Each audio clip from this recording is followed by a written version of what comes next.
طفل جزائري من ولاية المسيلة يعبر عن فرحته ويشكر والده بعد منحه مبلغ 100,000 سنتيم للذهاب للبحر، قائلا ما يلي: يا بوي كثر خيرك كي مديت لي 100,000، يا راني لحقت.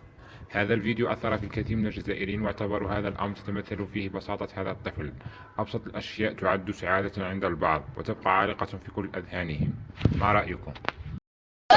يا راني فخور، يا راني لحقت. كل واحد محمد، كل واحد محمد. يا ابوي كثر خيرك يا اخي مديت